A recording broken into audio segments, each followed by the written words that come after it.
Welcome to episode 321 of the Defensive Security Podcast. My name is Jerry Bell, and joining me today, as usually always, is Mr. Andrew Callett.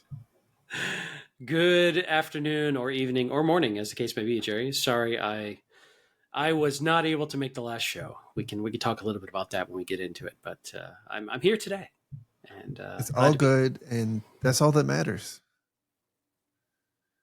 Hey, welcome look, I feel like I let you and the listener, all three of them, down, and I'm trying to make it up.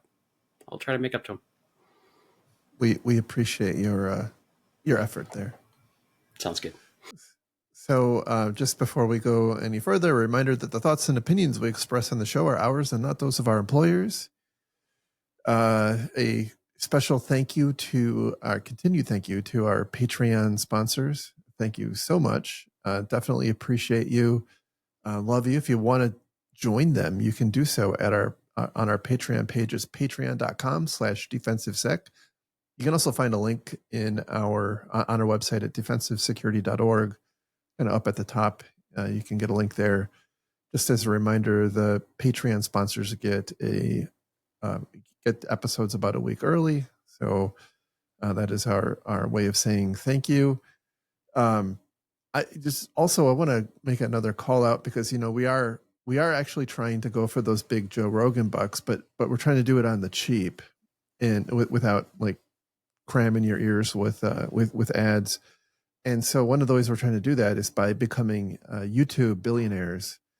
And what would be super helpful is if you could actually just follow us on YouTube. That doesn't cost you any money.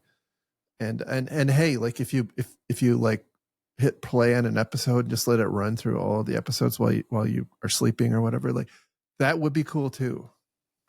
You know what you can do is find an enemy and plant like a hidden speaker that they can't find and just play all of our shows off of YouTube in an endless loop just to torture your enemies. We're not above it. We're not. No. So if you would like to do that, you can find our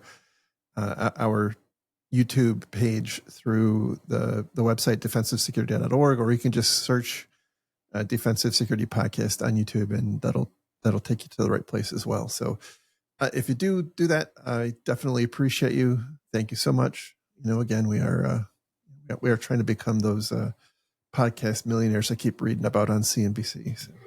So. I think we have maybe missed that we need to incorporate some dances, I think is the key I'm hearing. We have to do silly dances. I'm working on it. I'm working on it. That's someday soon I'll unveil my dancing. And then look, we can just retire. Like we'll be people will pay us to not broadcast. Look, does it really matter why they pay us? No, it does not. That's true. It's fair. All right. Anyway, let's go ahead and get into some stories. The first one. Oh, go ahead. You got something? Oh, I was just going to say, for those who do know, I work for a company called SalesLoft that you might have read about in the news lately. That's why I couldn't make the last show, and I've been very busy in incident response land. I can't talk about it, though, ethically, morally, legally. So for those wondering why I'm not talking about the breach that I'm in the middle of, well, it's because that wouldn't be appropriate to my employer. So there's a lot of interesting stuff I'm learning, I'll tell you that. And someday, hopefully, I can share all those learnings in a generic, non-specific way as part of what we do for the show. It's been a very enlightening experience. It's also been nearly 20 days of 12-hour days. So it's been a grind. But that comes with the job sometimes. So I'm sorry that I have to be cagey about it. That's just the way that the job goes sometimes. And it doesn't make me happy to not be able to talk about it. It's not my choice. I wish I could share all the details, but that's not how the world works right now. I mean, look, I think I don't think anybody here listening would have an expectation. I mean, I think most people respect the, your kind of ethical responsibility as a employee. So I don't think anybody will fault you for that. But you had made an interesting comment on, I don't know if it was LinkedIn or or somewhere about how like it should be a prerequisite to get a CISSP or some other certification to have gone through a major breach. And as someone who has gone through probably 600 major breaches in my career, I cannot agree with you more. It is something that really kind of reshapes your perspective on on security and what it's all about, why you're here, and what your obligations are. So I definitely agree with you on that. Yeah, trying to be careful about what I can say here. One thing that occurs to me into this is that all the work you do to set up all of your security uh, is what makes the difference when you get into these circumstances. And Mm-hmm. ultimately, all that engineering work ahead of time is what 90% of the outcome usually is determined by what happens ahead of the incident. I'll put it that way. And it's a good it's a good reinforcer of why do we do all the basics and care so much about all the little stuff and worry so much about the engineering and getting it right. It's for these sorts of situations. Um, it's also interesting how much the communication is controlled by um, executives and legal teams, and probably with good reason. There's a great deal of frustration from others when these things happen. Why aren't you telling us more? Why can't you tell us this, that? And I'm seeing it up close and personal. What goes into those decisions and why, and how all this plays out. It's Yeah, I would say this took all the theory and stress tested all of it. So it's very enlightening. I know that there's occasionally a scarlet letter that can get attached to security folks who go through these incidents, right? And I can't get into root cause. I can't get into why. I can't talk about any of that. I can't talk about whether or not my team made a mistake or whatnot. But the assumption, of course, is there that if you had a breach, it's something you did wrong. But it's also incredibly wisdom building experience. You learn a great deal. And so, yeah, that's kind of what spurred that comment of, you want to be a flout that you're a highly experienced security professional. I think going through being in the middle of managing through a major breach is incredibly educational. I'll put it that way. Yep. Like I said, I could not agree more. Could not agree more. And when I'm allowed, I'll be happy to share as much as I can. But I need to be careful and cautious and be ethical and legal and respect the process. So Good deal. And that's all. Godspeed. Just want to kind of talk to that a little bit for those who might know that I'm there. Why am I not talking about it? This is why. And I'm tired. I would like to take a nap. I can only imagine. Well, let's get through this. So our first story today comes from getguardian.com, who is a vendor. Actually, you know what? I do want to rant for just a second. It's a little bit something a little bit different than the stories here, and I am getting increasingly frustrated at how much of like the security programs and the way we think about them writ large are influenced by marketing. Yeah. And I say that because, you know what, while this story we're going to talk about is, from it is informative. Like there's I can't deny that. I think one of the challenges, and it's something you've pointed out in the past, is, it's a data point. It's not necessarily like, it's something that particular company is involved in. And sometimes the fanfare with which, these articles are received is more a function of like how effective the marketing is and how good they are at writing and producing graphics and getting on talk shows and crap like that than it is the actual significance or pervasiveness of the thing. And by the way, this is not at all a knock on Git Guardian, because I think they actually did some pretty good work on the story we're going to talk about. But I just I feel frustrated when I look around and see how much of the media and around like what's happening in the cyber world is influenced by the marketing companies of various secure or the marketing departments of various security companies. So And it gives you the I impression of severity and importance based on how much media coverage it has, which is not a good barometer of technical risk at all. right. Yeah. Right. And just to carry on that point, there are an increasing number of news outlets, and so your perhaps your perception of the significance of a story will be skewed based on how many of those news outlets are carrying the same story. But the reality is, a lot of times when you look at it, it's the same story. Like, it's the same. They're all referencing the same source material, and each of those media outlets has made some sort of a value decision that, hey, like, this is something that we think will get us some clicks, and so we're going to post it on our on our site, or it's intellectually interesting to one of their authors, or what have you. Yeah. So They need their content engine, right? They got to keep churning out new content. And exactly. if they see something that seems relevant, kind of like this show, we'll grab it and run with it and exploit it for all it's worth. Hell yeah. That's right. So anyway, back to the story here. The title is Ghost Action Campaign 3,325 Secrets Stolen Through Compromised GitHub Workflows. This we actually have two different stories that are somewhat similar here, but in this particular instance, there was a GitHub user.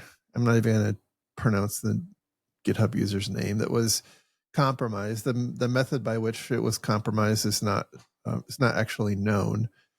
But what this account had done was publish a malicious GitHub action to a repo that particular account had permissions on, and that resulted in stealing some credentials. Basically, what the way this worked is it injected a step in the publishing workflow that caused credentials that were otherwise just like kept in their environment variables and command line arguments that get passed throughout the build pipeline.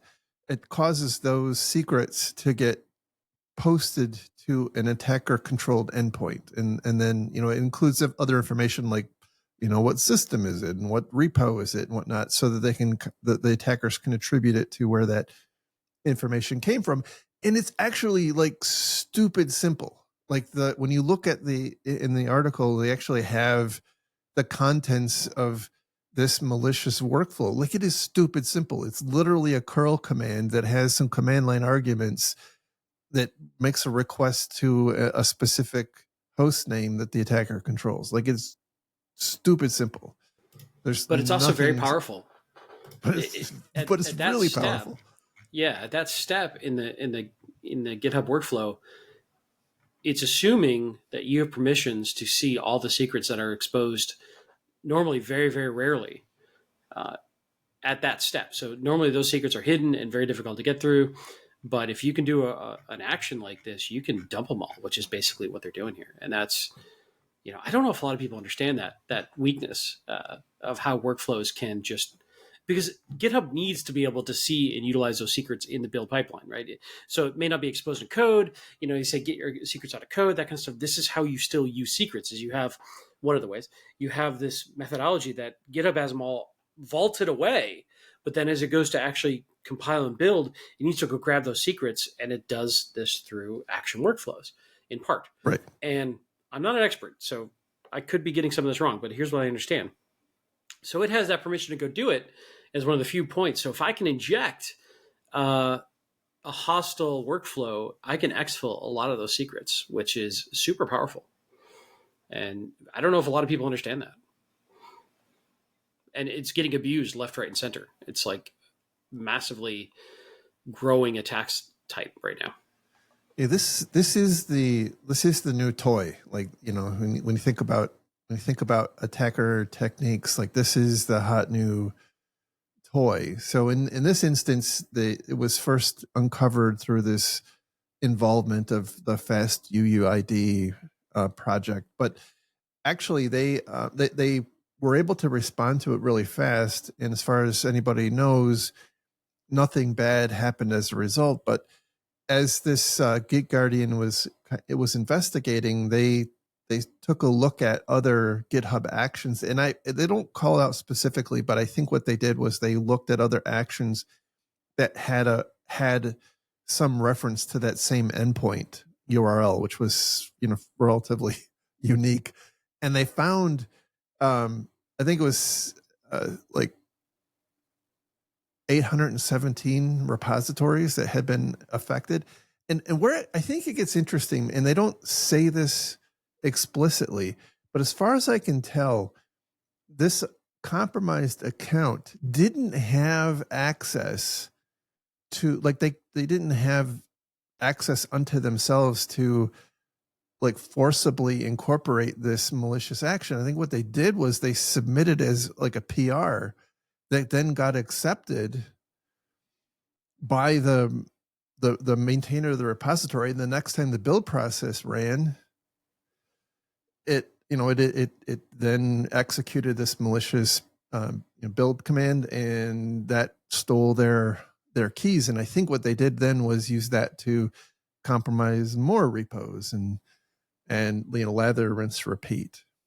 And so they did make a reference to that there were several companies who found that their entire SDK portfolio were compromised. Ouch! And That's huge. yeah, so anyway, there are lots of affected repos. What isn't stated in here is like there's no so what. Like we don't know what the end result was. We don't know who, how many animals were harmed in the making of this incident. That's not, like, we know how many keys were stolen, we know how many repos were compromised, but like we don't know,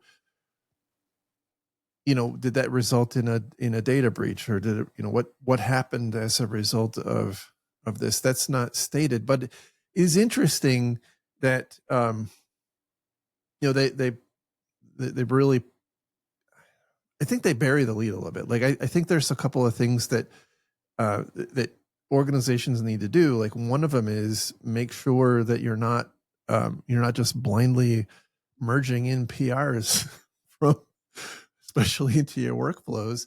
And this particular one, I think, was they were kind of crafty because they called it like a security. They referenced the workflow as some sort of a security step, and so perhaps that brought people's guard down a little bit when they were reviewing it. But anyway, I think this is, this one and the next one we'll talk about are quite are becoming a very popular technique. Yeah, and I think, not to steal the lead on the next one, but my takeaway is, if you're in a software shop and your team is using GitHub and it's developing software and has secrets, like, your security team needs to understand GitHub and all these nuances very well, and they need to audit against these sorts of attack types, because it appears to me that this is becoming a greater and greater target of opportunity for the bad actors. And I don't know that a lot of security teams have the skill set to understand it yet. And I think they need to focus on these sorts of very powerful SaaS tools that can be used against us. Yes. So with that, we'll move on to the other story, which I think is kind of the parallel one. It's a different attack. It's somewhat similar, but this one comes from Bleeping Computer, and the title is AI-powered malware hits 2,180 GitHub accounts in this, what's called the Singularity attack. So there's a lot of stuff being written about this particular attack in the media right now. That was worth talking about. This impacted a package called NX, and they identify that this particular package has about 5.5 million weekly downloads, which is somewhat significant.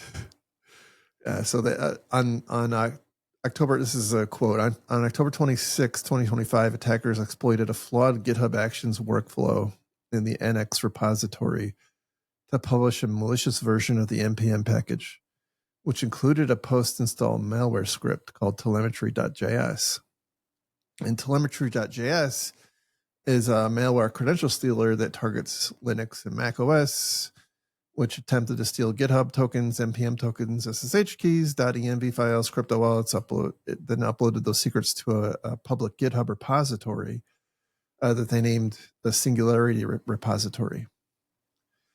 And then what they say, what made this attack stand out is that this telemetry.js actually also included command line prompts or command line tools for various LLM agents, and included a command, basically an instruction to the AI agent on what it wanted help accomplishing. And so basically it would, it relied on the agent, the AI agent, to continue constructing commands until it successfully achieved its sorry, been one of those days, till it successfully achieved its goals. By iterating through, different commands. So like in the article here, it actually gives what that instruction set was, basically looking for different types of files, only go 8 layers deep in a directory path, look for different types of files. And then it would, it would basically create an inventory of those files into a text file. And then that text file would be used to iteratively exfiltrate the contents to the attacker via uploading it to a GitHub repository, which is actually pretty clever, unto itself, because they're, I think what they're doing is they're doing like a GitHub check-in or Git check-in on the files to GitHub. And so what if you were looking at network traffic or behavior, you would see GitHub, like normal GitHub file check-ins. GitHub doing GitHub things. GitHub's doing GitHub things. It's just recording files that it has no business touching to a repo that they don't control. Now, what happens next, I found really quite stunning. Because unlike the last story, we didn't really know what they were up to, but in this particular one, what they did was they used the credentials that they were stealing to in turn go through repositories that that these GitHub repositories that these credentials had access to, and turn them public. Like so the private they were taking private repositories and making them public, so anybody could download the contents. Just a pro tip: maybe have a little alert in your SIM for somebody changing private to public GitHub. Just a thought. Yes. So it was 6,700 private repositories were converted to public. Ouch. I wonder, stunning. I don't know GitHub well enough to know if there's any sort of like extra control you could wrap around that, because that's huge to make it public. So it's interesting. And I had a lot of experience in my former employer with, we had our own GitHub enterprise instance that was self-hosted, and in that instance, like you couldn't actually, as I recall, you couldn't take a private repo and make it public. Like it wasn't possible to do. And so maybe that's you can only set that at the time of creation of the repo. You could take a public repo and make it private, but you couldn't go the other way. Oh. So how? Okay. I think this is on GitHub.com, and whereas I was on GitHub.ibm.com. It's an example. Gotcha. Funky. Yeah. Okay. Carry on. Sorry. So anyway, That was what they were up to in this instance. So they were very clearly after the source code, which, by the way, I'm assuming, as we've talked about so many times in the past, that there were, because these repos were intended to be private, there were probably some instances where maybe best practices around credential storing in the code wasn't being followed. So most likely, there, if there were credentials stored in the code in those formerly private repos, they were exposed, and obviously anybody who was swept up in that needed to be changing their crap really fast. So NX says that this happened as a result of um, a what they call a title injection combined with insecure use of a pull request target. So I think what they're saying is that the attacker was able to trick this GitHub action into pointing at a different target to provide the information for to fulfill that GitHub action. So like they were effectively executing untrustworthy code, which in turn allowed them, I think, basically gave them shell access. So not Yeah, awesome. it's no, it's interesting. I don't want to say that GitHub is inherently insecure. I don't think that's the case, but I think it's very powerful, and I think you have to know how to run it well. And I think these sorts of stories keep showing that if you don't know all the nuance and all the ways that this is going to be attacked and used against you, there's 1,000 different ways that GitHub can bite you if you're not careful. And I think, Mm-hmm. like many SaaS apps, they're probably not being run by anybody who's close to security. They're being run by probably, I guess, in most organizations, somebody in engineering. It's an engineering enablement tool, and I think it behooves security teams to go audit how GitHub is set up and these workflows and try to understand them, and find threat models or ways that people can exploit against it by studying attacks like this and try to harden their environment against it. I do think GitHub can be run securely, but I think these attacks keep showing how bad we are at securing tools like GitHub. Yeah, and I think the other issue is, and maybe it's just carrying on to your thought. I think a lot of the victims here are very likely open source, open source projects and micro tiny startup type companies Yeah, that's true. who are, who are just basically using the bare minimum functionality, and they don't have the capability or the knowledge. Like it's just not there, and they don't have the resources to invest in it either. That's, I think, the one of the challenges.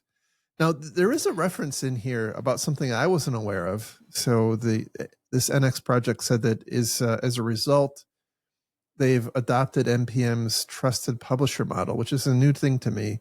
That eliminates token-based publishing. So there isn't a key that you can steal in order to publish a malicious version of an npm package, and that also includes some manual approval steps when there's a PR triggered workflow. So it sounds like the npm repo is actually making some positive security steps. Now it's up to the individual projects to adopt that. And I do wonder if at some point that it will be possible to kind of round up those best practices and then identify which projects you rely on that do and don't use those, which should then inform, like, are you using something that's kind of inherently risky?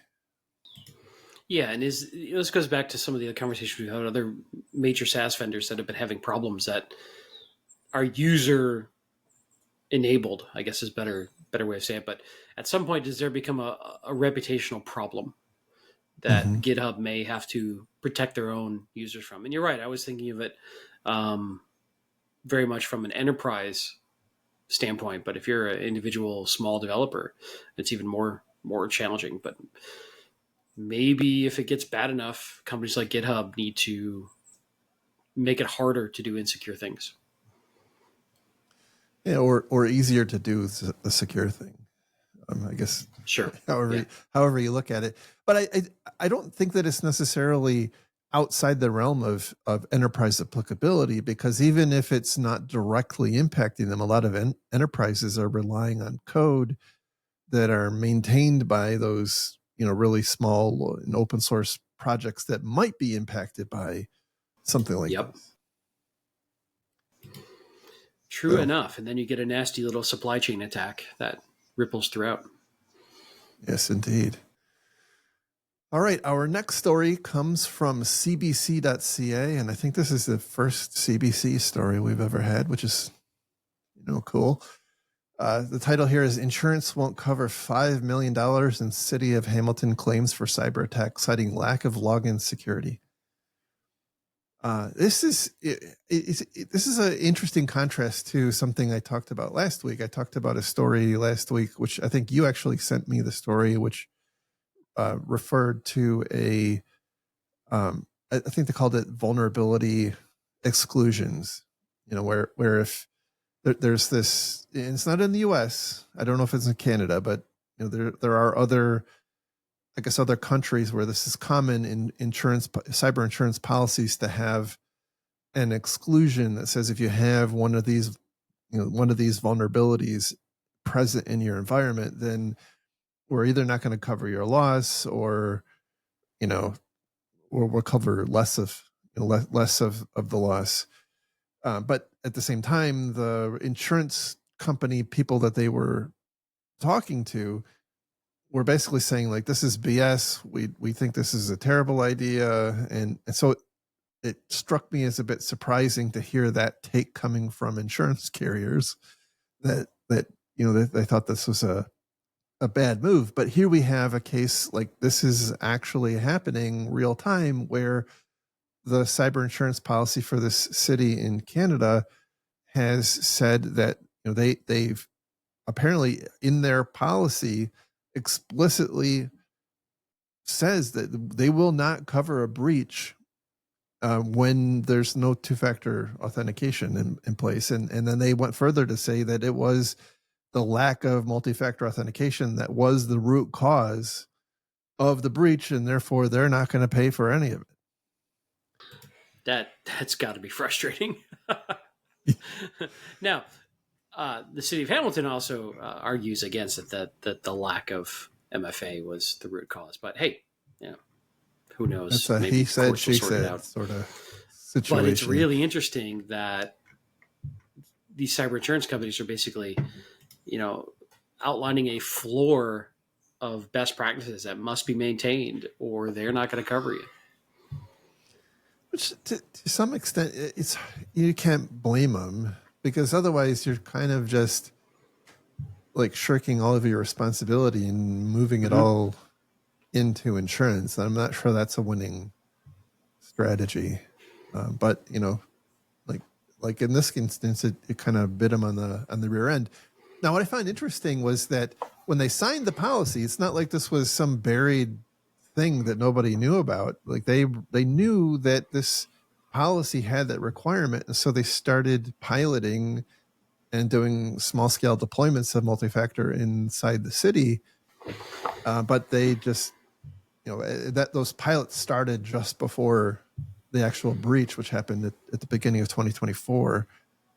But they did interview.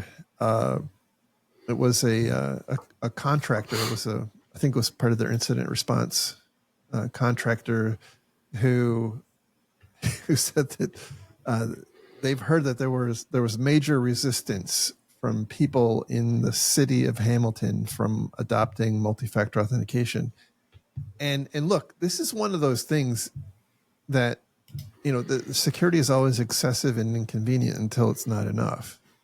Right. And and I can tell you, and I've told this story many times. Like at one point, I worked for the CIO of a company, and he got fired, and suddenly I was the stand-in, and I remember getting pulled into the COO's office, who was my new boss, and told, like, your first order of business is to get rid of multi-factor authentication, and like, you can do it or your replacement will.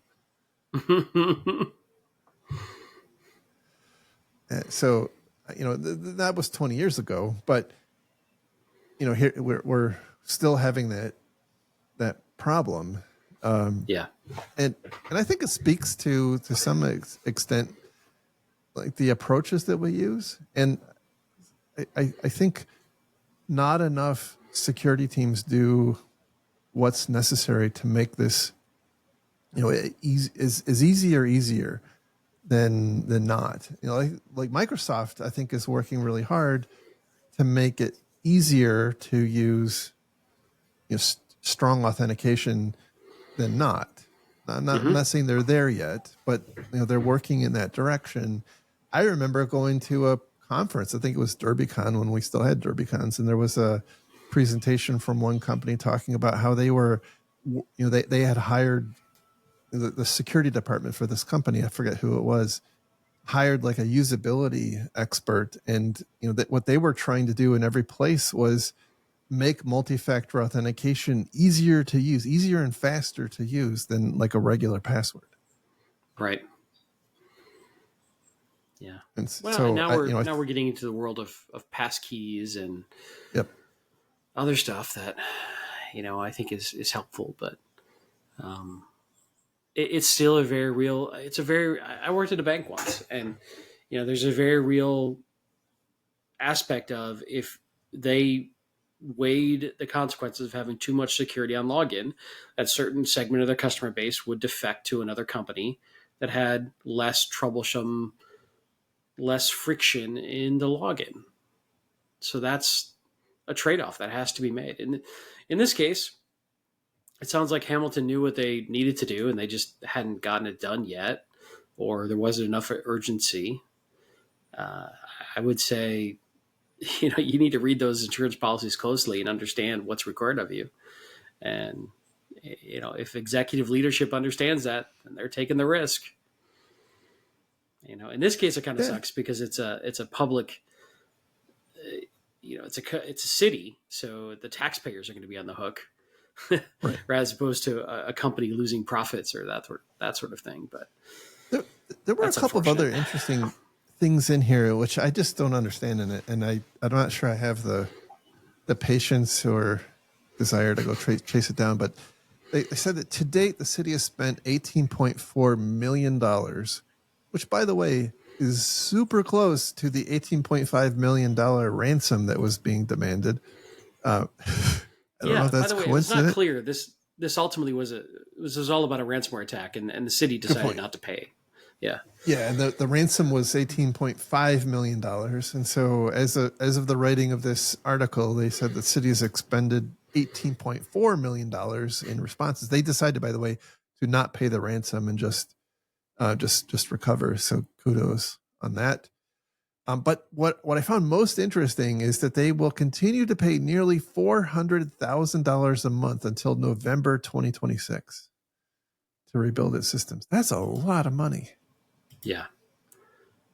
Yeah. I'm assuming that's emergency remediation consulting costs or something. Yeah, they said to rebuild its systems. That's like that's like what, $48 million. But to be fair, I would rather $4.8 million. Yeah. Sorry. I would rather they, it's a tough thing to decide, but I agree with not paying the ransom if you can, right? I'm not one to be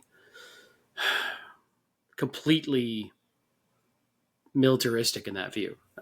There may be situations where it's in your best interest, and I'm not one to say you should never, ever, ever do it. But if you can avoid it, I'd rather you spend that $18.4 million on recovery, or $18.5 on recovery and staff, than send it to a threat actor or some sort of cyber criminal gang. That's for sure. Yeah, who's just going to turn around and use it to, do more of these attacks? Look, they're fueling the economy for their IT consultants in the area. I mean, come on. How is that not noble? That's very true. So, um,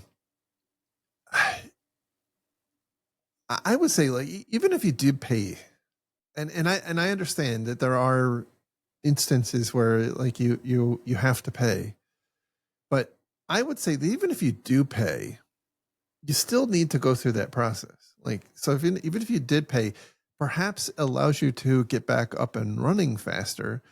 But at the end of the day, you really should be still spending that. I think what will end up being like 22 and a half or 20, somewhere around $23 million to rebuild your environment. Because how can you trust it? Yeah, I would agree. So Like somehow that breach still happened, and once they're in, how do you trust any of it? Much exactly. less, understanding and evicting and closing the initial avenue for the breach, which, according to the cyber insurance company, was lack of MFA, but the city of Hamilton says other things. Yeah, but as any forensic investigator will tell you, like the opportunities, especially in an environment of any particular scale, the opportunities for persistence are just exceptionally large.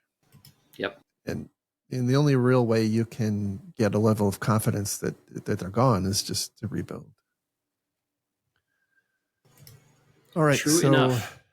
the next story we have comes also from Bleeping Computer, and the title here is 6 browser-based attacks all security teams should be ready for in 2025. Now that 2025 is like in the waning days, so good timing.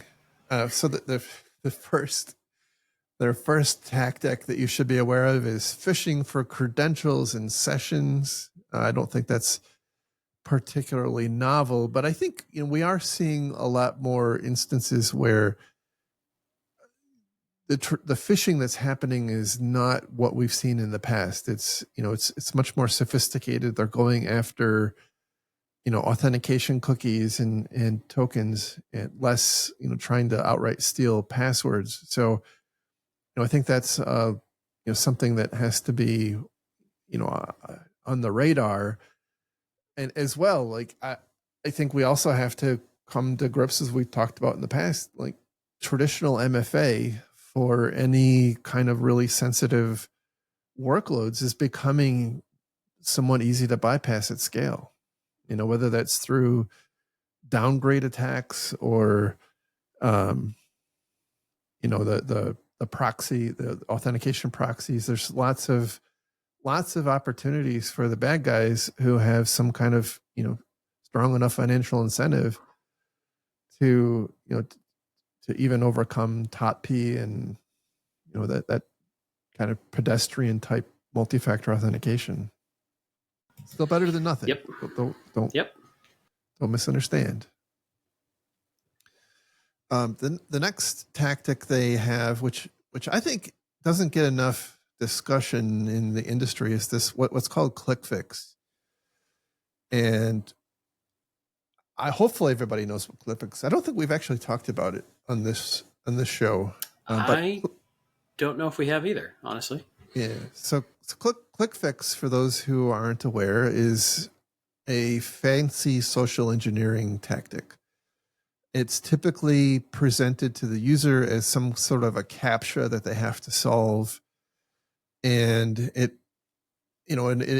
makes it look like it's more complicated. And so what ends up happening is the user is presented with a CAPTCHA, and ultimately that results in the website copying some code into the clipboard of the computer, and the user is given instructions to open up a command prompt, either the DOS shell or the PowerShell on Windows or terminal on Mac, and then paste and hit enter without actually understanding that they're actually running something that was provided by a bad actor.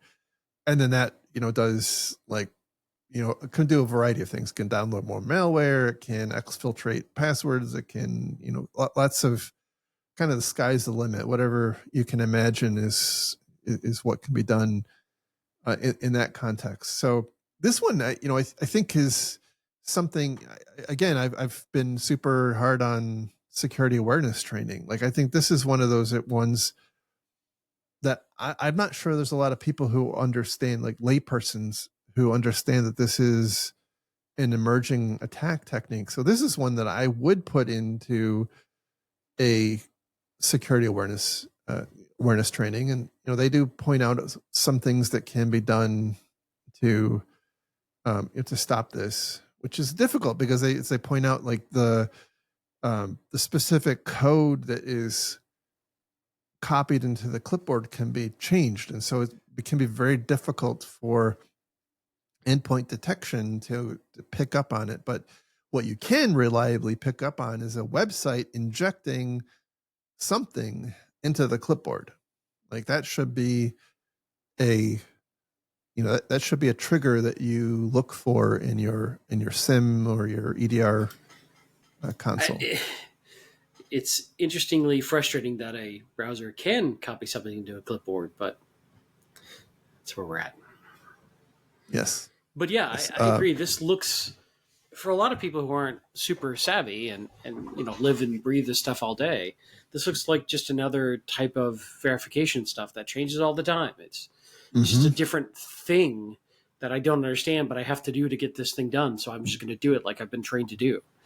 So Yeah, it's it's standing effective. standing in my way. I've got to get past it. Yeah, yeah. So it looks clever. It looks complicated, but it looks credible and Mm-hmm. like something else. So I think you're right. It is one of raising awareness, and it's still though yet another way to trick people into doing something. And it's powerful. If I can get you to run something in the command line, I can do almost anything.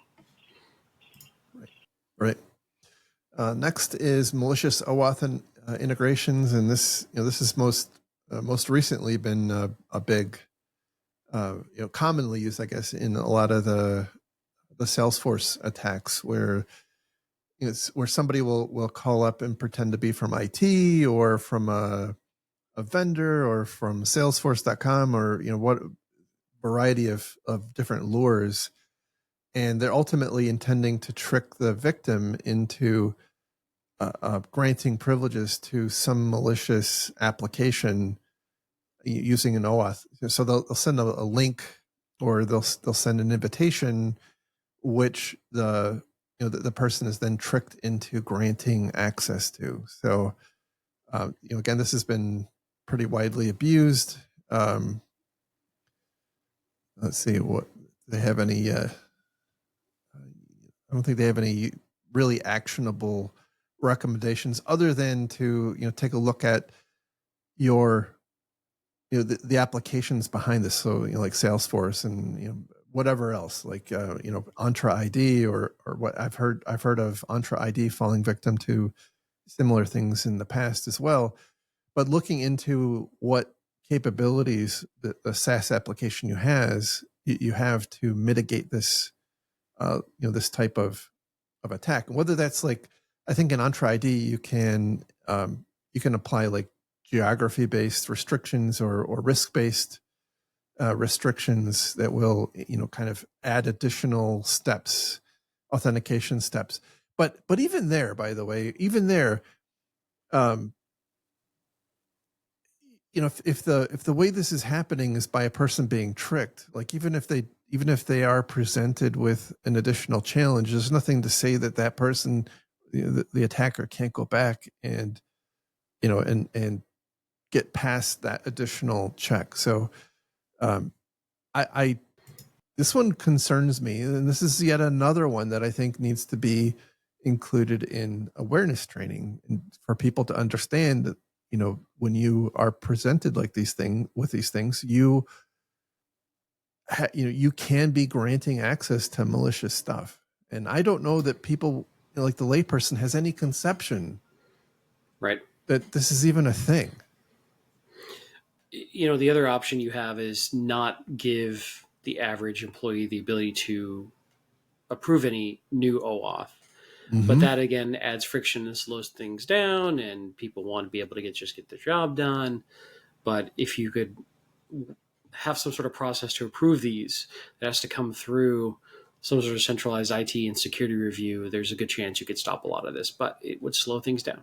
You've got to be willing to Yep. have that sort of disruption to your business process to add that third party sanity check over what somebody's trying to do. The next one is one I haven't heard about in like 10 years, but I guess it's still banging around as a concern, and that is malicious browser extensions. It seems like like that fire under, was it Centralia, Ohio? Like every now and then just like starts burning again. Yeah, it's common. Like I see it. It's Pennsylvania, it's out not there. Ohio. Yeah. So, what? So, I mean, they're right next door. Like, whatever. Yeah, fire spread. That's right. And by the way, I've since learned that is not. It's not the only one. And it's probably not even the big one. There's like hundreds of those things around the world. Stop talking about most people's security programs. Yeah, fair enough. Smoldering dumpster fires. So there are quite a few instances in the past, and apparently still happening, where legitimate browser extensions are being purchased. A person or company who owns the browser extension sells it to what turns out to be somebody that was malicious, and there's a lot of stuff that the browser manufacturers do now to try to screen out malicious browser extensions, but certainly, leveraging one that has a history of being benign and useful. And then also, I think there is a bit of a arms race on the browser extensions trying to make their bad activity look not so bad. And so one of the most common activities that they're doing is like trying to steal and exfiltrate, both passwords that are entered, but also session tokens like cookies and whatnot. So I don't feel like the IT world has a great way of handling browser extensions. Like It in depends a on the corporate environment. Yeah, like you can have a managed Chrome browser environment that you could have a whole process for approving what browser extensions are allowed in your environment, which as a allow list, and deny any others. So you can, if you're willing to turn on the controls, and you're like in a Chrome environment, and you're a Google Workshop kind of shop. I think there's something similar in Edge on the Microsoft side. You can control it. It's just very few people actually bother to do it. Fair enough. Malicious file delivery is next. I don't think there's a lot to say there, except that there are emerging variants. So we're all familiar with kind of the drive-by downloads and don't trust crap you download from the internet. But they point out that there is increasingly sophisticated and emerging tactics to get around this. So they point out specifically the HTML application files, where the file itself is benign, but it unto itself is its own little packaged phishing application that has links to malicious sites, and that will be designed to steal credentials. So like you're not necessarily downloading something that appears malicious or has like code that would trigger EDR or whatnot, but it has a link to something that is malicious, and that can result in a problem. And then there's a very recent trend about weaponizing SVG files, which SVG files are basically little packaged XML files, and so you can imagine that there's probably lots of creative ways to abuse those. And then stolen credentials and MFA gaps. I think we've talked about this quite a lot. They point out that there can be gaps when you have a lot of, especially at an enterprise, you are authenticating applications against your single sign-on. And in certain instances, and I've actually seen this, There are certain instances where uh, you can leverage a login in such a way that it doesn't make a call into the SSO provider, and so you just have to watch out for that. And I think that's going to be very What specific to the application. What do you mean?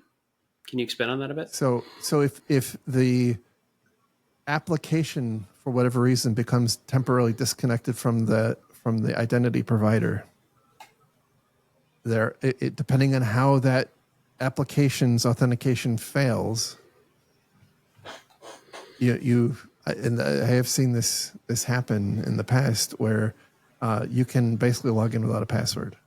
So it fails open, basically. Fails open. Wow, Yeah, that's not ideal. Not recommended. not ideal. Not ideal, but No. it should be. I would love to say that it's rare. I think they call them ghost logins. But it can happen. They what isn't included in here, I guess, is just like browser scraping from credential stealing malware, and so like Yeah. I think everybody knows that I run this infosec.exchange Mastodon server, and I run a bunch of others as well. And there's like over the years, there's been like 90,000 people have signed up. They're not all still active, but it's been around for going on 9 years. And recently, one of the cybersecurity companies was performing an investigation, and they came across the command and control host of a credential stealing malware that sat on workstations and monitored for people entering usernames and passwords, and so it would record like the username, the site name, the site URL, the username, password, and other telemetry about it. And so they contacted me to let me know that, hey, like several hundred of your users are Oh, on jeez. this list. and it's not like it was stored. It's not like they were stolen out of a password manager or anything like that. Like these were scraped from people entering them into their browsers. Yeah. So I think that's been a problem for a very long time, but it continues to be a problem. So that's the 6. One thing I'll point out, by the way, is that this article was provided by a vendor who sells you a nice, shiny, blinky tool that protects against all these things. Absolutely. So just take it with a grain of salt. Would you expect any less? Yeah. They're defining the problem as the problem they can solve. So not necessarily the problem you have. But, I mean, the real world attacks, don't get me wrong, and these are out there in the world, and nobody's paying us to shill for the person who wrote this article. That last one resonated with me when I read it, because I'm like, you know what? Like I've had some recent experience with that. So fair enough. You were triggered. Are you saying you were triggered? I was triggered. And my availability bias was kicking in. So. Maybe you should just look at your massive Mastodon instance as just a huge honeypot to just profile bad guy behavior. And how are you writing papers to give back? That's my question. You should be publishing all these things back out and you're not. So you know what? Who's the real bad guy here, Jerry? I'll go feel bad now. All right, and you can tell which website I spent a lot of time on this week. This one also comes from Bleeping Computer, and the title here is "Hackers Use New Hexstrike AI Tool to Rapidly Exploit End-Day Flaws." Look, we've got hackers, AI, and end-day flaws. How is this not clickbait? Just like all the above. Yes, this comes from Checkpoint. It's a blog post from Checkpoint, and so there's this tool called Hexstrike AI, which is an open source tool. You can find it on GitHub. I'm sure it's not been compromised. probably been no npm attacks, I'm sure. It's intended to help enable and automate. I would describe it as red team type activities. But it has, as with one of the previous stories we talked about, it has features, and I'm quoting from the article, Hextrake's AI client features a retry logic and recovery handling to mitigate the effects of failures in any individual step on its complex operations. Instead, it automatically retries or adjusts its configuration until the operation completes successfully. So you basically can point it at a system that has a vulnerability, which obviously you can automate that process too by just having a key to Shodan and pointing this at at a list of known vulnerable hosts with some instructions on what you want it to accomplish, and it will continue trying and trying again until it succeeds. But Kind of this like is not. my early attempts at dating. Just keep trying different things until Yes, something works. just keep trying, and it eventually worked, right? You got married, and Emily's awesome. That's true. So anyway, this is not like this developing net new things, right? This is not identifying new vulnerabilities or new exploit techniques. What this is doing is orchestrating other red team tools like that you would find in Kali Linux. It knows what they're capable of. It knows what the basically has some conception of what the vulnerabilities are, and has the ability to go look up exploit code and leverage the various tools in things like Kali to go off and exploit a system. And so what this report is talking about is they've seen this tool being used by bad guys to go off and in particular attack the Citrix NetScaler, which has a vulnerability a week, right? This is like not a huge surprise. But what is novel here is that we're seeing this particular tool, which would allow somebody who's maybe not as experienced of an actor to go off and run these exploits and at scale. And so I think that's what I am most concerned about here. And they point out, which I think is a fair point at the bottom of the article. They point out that although speedy patching remains crucial, the paradigm shift brought by AI-powered attack frameworks makes it even more important to maintain a strong and holistic security stance. Which I think is basically saying, if you're relying on your obscurity and the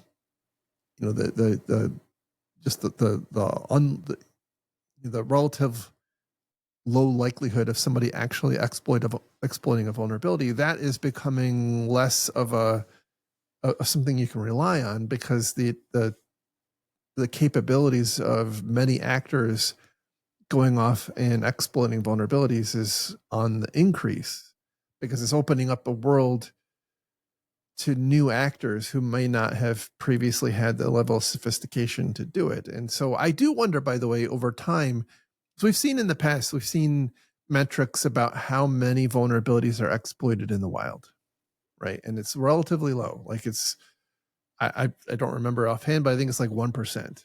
It's a very small number of vulnerabilities that are exploited in the wild. And I wonder if we're going to see the availability of tools like this. And you can assume, by the way, like you can assume that this tool is itself going to have wrappers added on top of it. Like, at some point you're going to be able to say, like, go find all vulnerable Citrix NetScalers that are internet facing with this particular CVE present, and install this web shell. And it will be able to orchestrate all that. It'll know to go to Shodan and download a list of known vulnerable hosts, and then it'll orchestrate this particular tool. So like that's coming. If it's not already here, that's coming. And that makes me wonder if that 1% is going to stay 1% for very long. Yeah, and the initial thought I always have is, okay, how can I run this proactively against myself? But the challenge there is that could be very disruptive. It could be very Yes. aggressive and damaging in a way that a bad actor doesn't care about, but could get you fired as a blue teamer. So Right. there's a careful balance there of, hey, I want to use the same tool against me before somebody else does, but not in such a way that I'm going to knock over prod and get fired. Fair. Fair. And then they say that they recommend a focus on early warning through threat intelligence, AI driven defenses, blah blah blah, adaptive detection, which I'm sure that All if the you stuff that spend enough, Checkpoint will sell you, right? yeah, I'm sure if you spend enough money with them, they will Right. help solve your problems.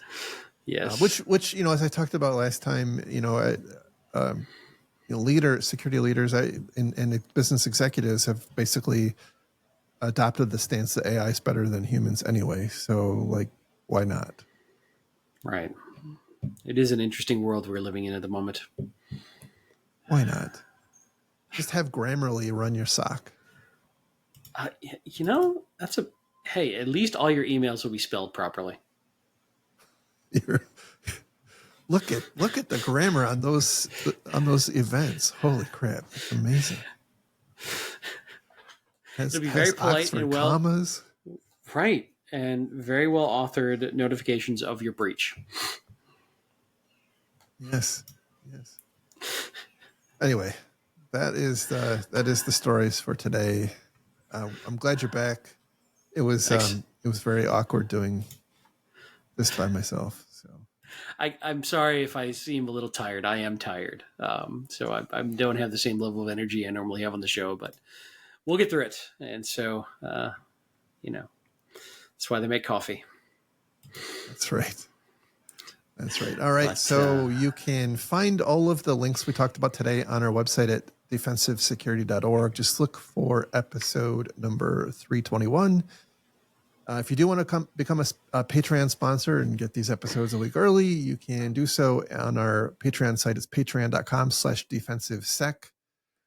By the way, just another reminder, if you could, we would love, love, love, love it if you subscribe to our YouTube channel. That would be an absolutely amazing thing. And it doesn't cost you anything. Just, it really doesn't. And it would be just awesome. So thank you if you do. And where can people find you if they would like to contact you offline? I have been not very active lately, but I will get back to it. But I am on both X and your amazing Mastodon instance, infosec.exchange, with the same handle, Lerg, Lerg. Awesome. And you can find me on infosec.exchanges at Jerry at infosec.exchange. And with that, we will talk again, hopefully next week. Take care. Have a great week. Bye-bye. Bye.